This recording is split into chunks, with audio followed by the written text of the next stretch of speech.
Kamachalo sirkal ogolo chik manyien ma ibiro tiyo godo e pur mar oduma mag kothe molosi gi lony manyasani ma ong'ere kaka GMO mondo kik keth kothe mag bando mago manyachon.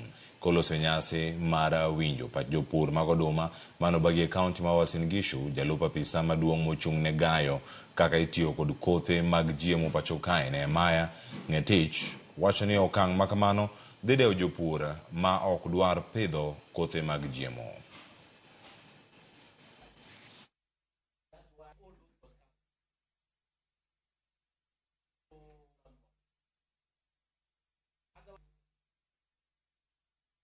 PT maize inasaidia sana maneno ya resistance kwa magonjwa, inasaidia resistance kwa mambo mengi.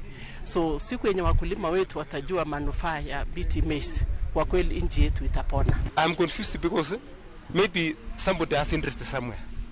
Simply because mtu anakuja kueleza iko hivi, GMO sikatai. Lakini let the real professionals wakuja tuelimishe. Kama ni daktari akuja aseme okay, this GMO iko namna hii. Kama ni neema waseme iko namna hii. There are a lot of misinformation that GMO causes cancer, and for us as a regulator, we are there to ensure that the GMO process that is being done by our Kenyan scientists is a good research process where up to now we have not found any evidence that GMO is linked to cancer. And as a scientist and as a regulator is that we base our decision